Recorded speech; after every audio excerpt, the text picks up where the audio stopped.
बिस्मिल्लाहिर्रहमानिर्रहीम, अस्सलाम वालेकुम वरहमतुल्लाह। सबसे पहले मैं आप सबको मुबारकबाद पेश करता हूँ रमज़ान मुबारक की, और दुआ करता हूँ कि अल्लाह ताला हमें वो अमाल करने की तौफीक अता फरमाए कि जिनसे हमें अल्लाह ताला की रहमतें और बरकतें हासिल हों, और इस महीने की रहमतें और बरकतें हम पर नाजिल होती रहें। पिछली वीडियो में हमने पाइथन इफ़, एलिफ और एल्स के मुतालिक गुफ्तगू की थी। उम्मीद है आपको समझ में आई होगी और आपने उसकी कुछ प्रैक्टिस भी की होगी। अगर आपको कोई चीज़ उसमें से समझ में नहीं आई तो कमेंट सेक्शन में अपने कमेंट्स का इजहार कीजिए ताकि मैं आपके सवालात का जवाब दे सकूं। आज हम बात करेंगे पाइथन में लूप्स को किस तरह इस्तेमाल किया जाता है और लूप्स के ज़रिए हम किस तरह से अपने काम को बआसानी सर अंजाम दे सकते हैं। तो आइए चलते हैं बग़ैर कोई वक्त ज़ाया किए अपने यूबंटू टर्मिनल की तरफ। सबसे पहले अपना टर्मिनल ऑन करते हैं। आइए जुपिटर नोटबुक खोलते हैं। सबसे पहले जुपिटर नोटबुक खोलने के लिए हम जाएंगे अपने टर्मिनल में।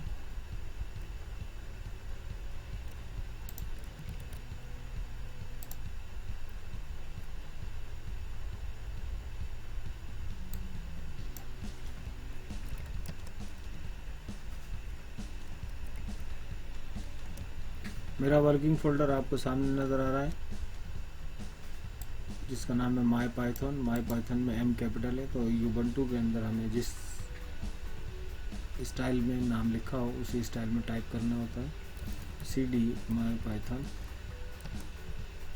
हम जुपिटर नोटबुक खोलेंगे।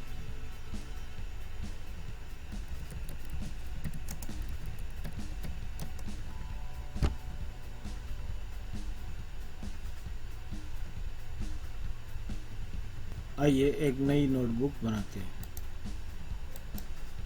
विद इन पाइथन 3 इन्वायरमेंट हमने एक नई नोटबुक बनाई। मैंने आपको पहले ही बताया था कि नई नोटबुक जब भी आप बनाएं तो नोटबुक का नाम चेंज कर लिया करें ताकि आपको ये मालूम हो कि इस नोटबुक में हमने क्या काम किया था। इस नोटबुक का नाम हम रखते हैं पाई लूप्स, राइट। लूप को समझने के लिए इस डेफिनेशन पे ज़रा गौर कीजिए। Loop runs continuously so that the same things are repeated again and again। कोई भी ऐसा ऑपरेशन जो कि कंटिन्यूस परफॉर्म हो रहा हो। फॉर एग्जांपल जब हम गाड़ी स्टार्ट कर देते हैं तो हमारा इंजन घूमना शुरू हो जाता है और कंटिन्यूस घूमता रहता है और एक मखसूस काम परफॉर्म कर रहा होता है। बेसिकली वो हमारी गाड़ी का इंजन एक लूप में दाखिल हो जाता है और वो लूप उस वक़्त तक चलता है जब तक हम गाड़ी के इंजन का स्विच ऑफ नहीं कर देते। ठीक है, अब इसको समझने के लिए हम कुछ एग्जाम्पल्स पर काम करते हैं। फर्ज करें मुझे एक टेबल जनरेट करना है। ये देखिए, यहाँ मैंने दो वेरिएबल लिए हैं। फर्स्ट वेरिएबल है टी, सेकंड वेरिएबल है M. T means table, m means multiplier. हमें 2 का टेबल प्रिंट करना है। 2 multiply by 1 is equal to 2। अब 2 multiply by 1 is equal to 2 print करने के लिए अगर मैं इन तमाम लाइंस को कमेंट कर दूं, इसको कमेंट करने का मतलब ये है कि ये लाइन ऑफ कोड अब एग्जीक्यूट नहीं होगा। अगर मैं इन तमाम लाइनों को सेलेक्ट करूं और सेलेक्ट करने के बाद कंट्रोल के साथ क्वेश्चन मार्क का बटन प्रेस करूं तो ये तमाम लाइंस कमेंट हो जाती हैं। अगर मुझे इन्हें अनकमेंट करना होगा तो मैं दोबारा कंट्रोल प्लस क्वेश्चन मार्क का बटन जब प्रेस करूंगा तो ये अनकमेंट हो जाएगा। अब हम इसको दोबारा कमेंट कर देते हैं। अब अगर मैं इस लाइन ऑफ कोड को एग्जीक्यूट करता हूँ तो अब मेरी सिर्फ ये 3 लाइन्स जो हैं ये एग्जीक्यूट होंगी क्योंकि बाकी तमाम लाइन्स जो हैं ये कमेंट हो चुकी हैं। अब मैं इसको रन करता हूँ। देखिए 2 1 जा 2। अब 2 का टेबल मुझे कंटिन्यू करना है मज़ीद। 2 2 जा 4, 2 3 जा 6, 2 5 जा 10। अब देखिए इस m नाम के वेरिएबल में जो कि मेरा मल्टीप्लायर है, इसमें 1 है। अब 2 को 2 से मल्टीप्लाई करने के लिए मुझे m में 2 चाहिए। अब हमने किया क्या है, हमने किया ये है, देखिए आपने टेक्सचुअल डेटा में जब हमने पढ़ा था, तो जब किसी टेक्स्ट को एक दूसरे टेक्स्ट के साथ जोड़कर प्रिंट करना हो या कॉन्केट करना हो तो हम प्लस का साइन इस्तेमाल करते हैं। हमने वही टेक्निक यहाँ इस्तेमाल की है। अगर आपको याद हो, अगर आपके जहन में नहीं है तो टेक्सचुअल डेटा की जो सबसे पहली वीडियो है वो आप दोबारा देख सकते हैं। लिंक नीचे डिस्क्रिप्शन में आपको उसका लिंक मिल जाएगा, आप उस वीडियो को दोबारा खोलकर देख सकते हैं और प्रैक्टिस कर सकते हैं। और ये भी याद रखिए कि प्लस साइन के साथ हम सिर्फ टेक्स्ट डेटा को कॉन्केट कर सकते हैं। अगर नंबर डेटा को कॉन्केट करना हो किसी टेक्स्ट के साथ तो वो हम नहीं कर सकते। अगर नंबर डेटा को हमें टेक्स्ट के साथ कॉन्केट करना हो तो हमें उस नंबर डेटा की टाइप को चेंज करके स्ट्रिंग में कन्वर्ट करना पड़ता है, जिस तरीके से हमने यहाँ पे किया हुआ है। हमने कहा कि टेबल जो कि टी है, इसको स्ट्रिंग कन्वर्ट करो, उसके साथ कॉन्केट करो एक मल्टीप्लिकेशन का साइन, फिर कॉन्केट करो स्ट्रिंग में कन्वर्ट करने के बाद मल्टीप्लायर को, फिर कॉन्केट करो इक्वल का साइन, उसके बाद कॉन्केट करो table multiply by multiplier. Table को मल्टीप्लाई करेगा m के साथ और उसका जो भी रिजल्ट रिटर्न होगा उस रिजल्ट को स्ट्रिंग में कन्वर्ट करके प्रिंट कर देगा। तो ये देखिए इस तरीके से हमने स्क्रीन पर प्रिंट करके दिया है। अब इस के साथ हमें 2 2 जा 4 प्रिंट करना है, तो 2 2 जा 4 प्रिंट करने के लिए हम क्या करते हैं, हम इस दूसरी लाइन को अनकमेंट कर देते हैं। ये देखिए 2 2 जा 4, m के अंदर एक और प्लस हुआ, यानी 1 में 1 प्लस हुआ, तो m की वैल्यू अब हो गई 2। अब अगर मैं खाली m प्रिंट करूं तो देखिए m में मुझे क्या मिलता है,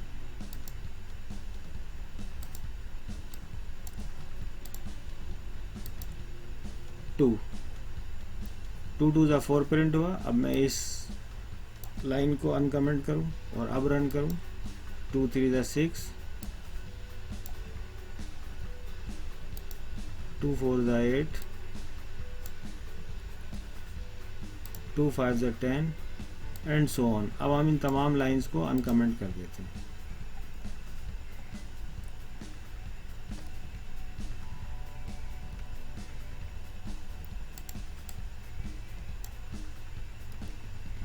देखिए अब इस पूरे कोड को अगर मैं रन करूं, ये देखिए 2 का टेबल फ्रॉम 1 to 10 स्क्रीन पर प्रिंट हो रहा है। और अब अगर मैं m की वैल्यू देखूं, m में क्या चीज़ स्टोर है, तो ये कहता है 10, क्योंकि हर लाइन के बाद मल्टीप्लायर में एक जमा होता रहा। पाइथन में किसी भी वेरिएबल में अगर आपको इंक्रीमेंट करना हो, कोई एक number during the execution increment करना हो, तो उसका तरीक़ाकार ये है, उसका सिंटैक्स ये है, इस तरह से लिखा जाता है। हम इसको इस तरह से भी लिख सकते हैं, for example m equal to m plus 1, इस तरह से भी लिखा जा सकता है।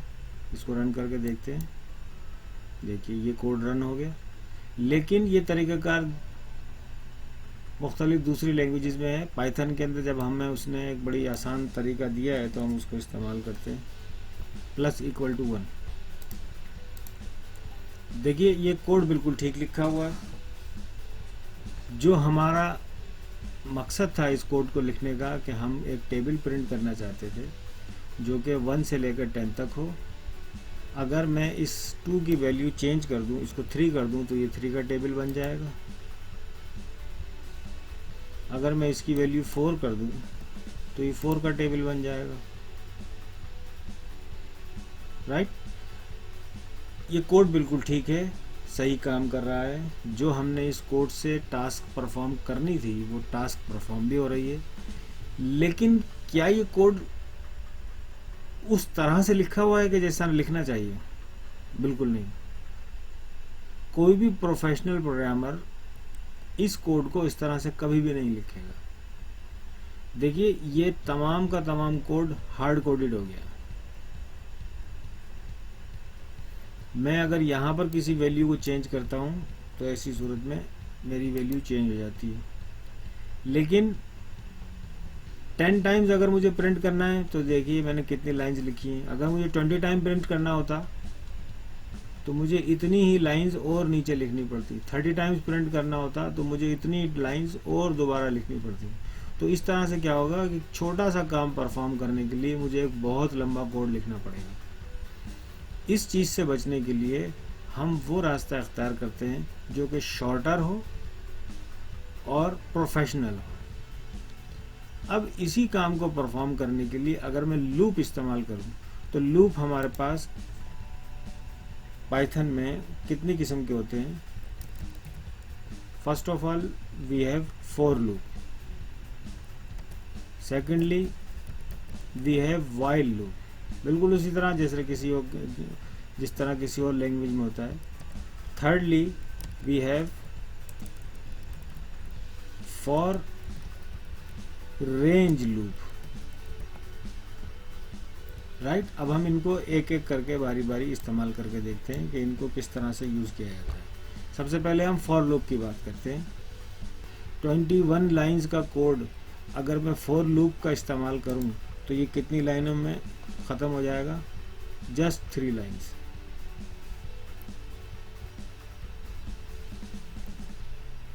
अब देखिए इस कोड को रन करते हैं। वही रिजल्ट जो हमें यहाँ मिल रहा था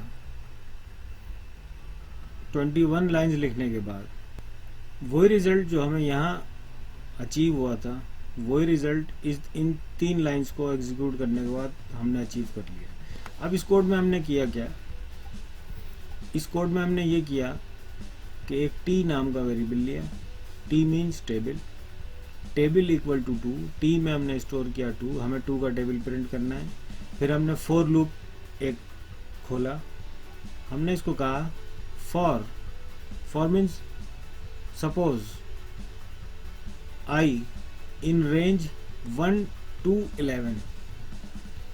हमने एक वेरिएबल डिक्लेयर किया फॉर लूप में आई, और उस आई के अंदर हमने सिस्टम से ये कहा कि इस आई की वैल्यू 1 से लेकर 11 तक है। इस आई की वैल्यू की रेंज जो हमने डिफाइन की है वो डिफाइन की है फ्रॉम 1 to 11। अब जब मैं इसको प्रिंट करूंगा, फॉर एग्जांपल मैं इसको ख़त्म कर देता हूँ इस वाली लाइन को, और मैं ये प्रिंट करता हूँ कि आई के अंदर क्या है, प्रिंट आई। अब देखिए क्या प्रिंट होता है। ये लूप इतने टाइम चलेगा जितनी रेंज मैंने इस आई को असाइन की है। देखिए मैंने असाइन तो किया था 1 to 11, लेकिन प्रिंट हुआ 10। इसकी वजह वही है जो कि लिस्ट या डिक्शनरी या किसी टेक्स्ट या किसी नंबर डेटा के साथ जब हमने रेंज डिफाइन की थी, किसी लिस्ट आइटम की जब हमने रेंज डिफाइन की थी, तो हम ये देखते हैं कि सिस्टम पाइथन हमेशा फर्स्ट रेंज को तो इंक्लूड करता है लेकिन आखिरी रेंज को इंक्लूड नहीं करता, क्योंकि इसका मतलब ये है कि 1 से 11 तक, 11 तक का मतलब ये है कि जैसे ही 11 आने लगे तो सिस्टम अपनी आइट्रेशन रोक देता है, राइट। इन तमाम चीज़ों पर हम डिटेल में डिस्कशन कर चुके हैं। प्रीवियस वीडियोस को रेफ़र कर लीजिए अगर आपके जहन में किसी किस्म का कोई उलझन या कोई सवाल हो। अब देखिए मैंने सिर्फ आई को अगर प्रिंट किया है तो सिस्टम ने मुझे 1 से लेकर 10 तक की वैल्यूज प्रिंट करके दे दी। लेकिन अगर मैं इस लाइन ऑफ कोड को बंद कर दूं और इसको खोल दूं, अब क्या प्रिंट होता है? अब मुझे 2 का टेबल पूरा प्रिंट होता हुआ नज़र आता है। ये लाइन जो हमने यहाँ लिखी है, ये लाइन हमने बार बार यहाँ लिखी थी। m के अंदर जो हमने 1 प्लस किया था बार बार, अब वो 1 प्लस करने की हमें ज़रूरत नहीं है, क्योंकि हमने i इस आई की जगह हम इसको एम कर देते हैं।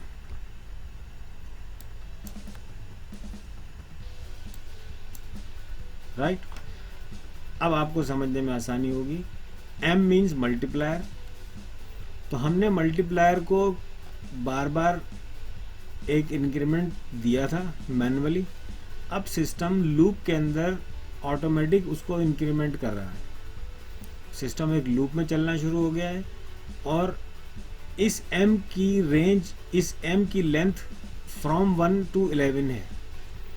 तो यानी इस m के लिए सिस्टम 10 टाइम्स आइटरेट करेगा और आइटरेट करने के बाद जो वैल्यू उस वक्त m में होगी उस m से इस t को मल्टीप्लाई कर देगा।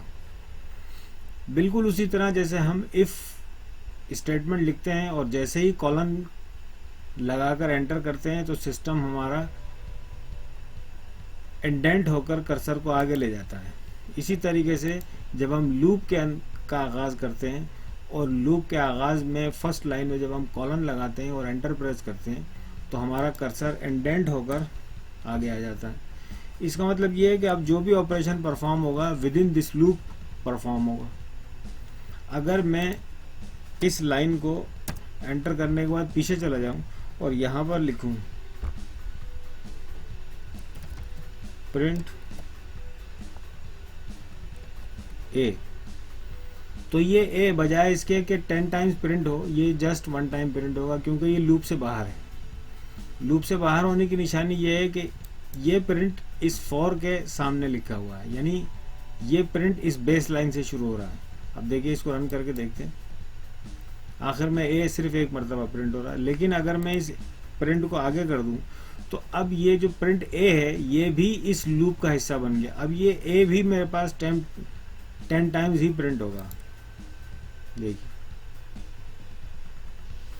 तो इस तरह से विद इन लूप और विदाउट लूप हम अपने कोड को इंडेंट करके कर सकते हैं। ये तो हमारी एग्जाम्पल हो गई फॉर रेंज लूप की। अब हम वाइल लूप की एग्जाम्पल लेते हैं। उसी तरह से हमने एक वेरिएबल लिया t टेबल, उसके अंदर हमने 2 स्टोर किए। एक वेरिएबल लिया s, उसके अंदर हमने 1 स्टोर किया। फिर हमने सिस्टम से ये कहा उस वक्त तक चलो जब तक s 11 से छोटा है। एक लूप चलाओ और s में इंक्रीमेंट करते चलो, लेकिन उस वक्त तक आइटरेट करो जब तक s की वैल्यू 11 से छोटी है। अब इसमें क्या होगा, इसमें हमने दोबारा वही प्रिंट लाइन लिखी। प्रिंट लाइन लिखने के बाद हमने s में एक नंबर इंक्रीमेंट कर दिया। जब s यहाँ पर 1 था तो फर्स्ट टाइम ये चला। सिस्टम जब इस लाइन ऑफ कोड पर आया, इसने आके देखा कि s की वैल्यू कितनी है। s की वैल्यू 1 थी, 11 से छोटी थी। उसने इस लाइन को प्रिंट कर दिया। प्रिंट करने के बाद जब सिस्टम का पॉइंटर नीचे पहुंचा, उसने क्या किया कि s में एक नंबर इंक्रीमेंट कर दिया। तो अब s की वैल्यू कितनी हो गई, 2।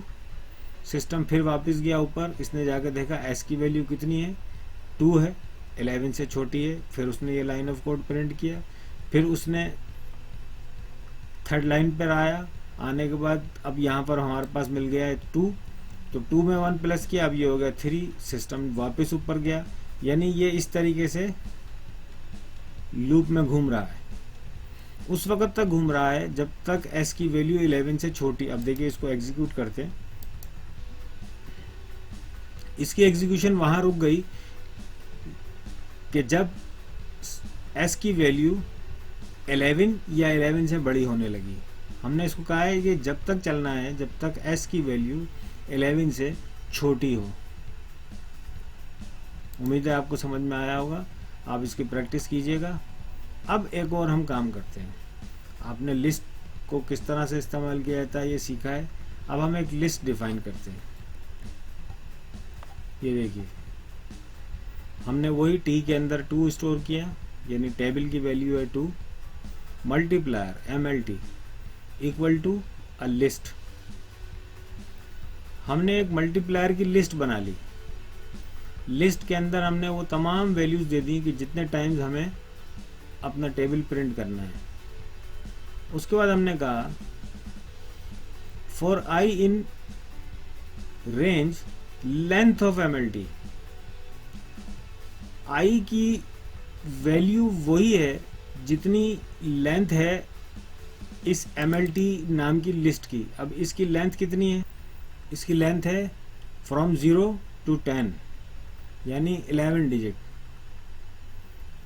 अब हमने आई के अंदर जब जैसे यहाँ पर हमने M में एक रेंज डिफाइन की थी फ्रॉम 1 to 11, इसी तरीके से हमने आई में रेंज डिफाइन कर दी। अब हमारी रेंज क्या है? Length of this list. इस लिस्ट की जितनी भी लेंथ हो वही इसकी रेंज है। और इस रेंज को डिफाइन करने के बाद अब ये हमारा लूप उतने टाइम चलेगा जितने वैल्यूज इसके अंदर, यानी जितने एलिमेंट्स इस लिस्ट में मौजूद हैं। अब इस कोड को रन करके चेक करते हैं। देखिए फ्रॉम 0 to 10 हमारा कोड एग्जीक्यूट हुआ। अब इसमें देखिएगा एक बड़ी दिलचस्प बात है। वो दिलचस्प बात यह है कि हमने इस आई की जो रेंज है वो बताया है कि इस लिस्ट की लेंथ जो है वो इस आई की रेंज है। अब इसकी लेंथ जो है वो तो 0 से शुरू हो रही है, तो इसलिए यहाँ पे 2 0 प्रिंट हुआ है। अब इसी कोड को मैं एक मुख्तलिफ अंदाज में लिखते हैं। इस कोड में और इस कोड में आपको क्या फ़र्क नज़र आ रहा है? देखिए इसको प्रिंट करते हैं। सबसे पहले इस कोड को एग्जीक्यूट करते हैं। देखिए ये 2 1 2 शुरू हो रहा है, ये 2 0 0 से शुरू हो रहा है, ये 2 2 20 पर ख़त्म हो रहा है, और ये 2 11 22 पर ख़त्म हो रहा है। इन दोनों में क्या डिफरेंस है? इन दोनों के डिफरेंस निकालकर मुझे कमेंट सेक्शन में ज़रूर बताइए। मुझे आपके कमेंट्स का इंतज़ार रहेगा। अब तक के लिए इतना ही। आगे हम जाके पाइथन के मज़ीद फंक्शंस, लिस्ट कम्प्रीहेंशंस और कुछ और यूज़फुल टॉपिक्स के ऊपर बात करेंगे। पाइथन में फंक्शन किस तरह से डिफ़ाइन किए जाते हैं, क्लासेस किस तरह से डिफ़ाइन की जाती हैं, जो कि ऑब्जेक्ट ओरिएंटेड टॉपिक है। अगर इस वीडियो से आपके इल्म में कुछ थोड़ा सा भी इजाफा हुआ हो, आपको मेरी बात समझ में आई हो, आपको कुछ मुफीद चीज़ें पता चली हों, please consider subscribing, consider sharing and consider liking. लेकिन अगर आपको कुछ अच्छा नहीं लगा हो तो डिसलाइक का बटन प्रेस कीजिए, लेकिन 2 मरतबा। अगली वीडियो तक के लिए इजाज़त दीजिए। अल्लाह हाफिज़।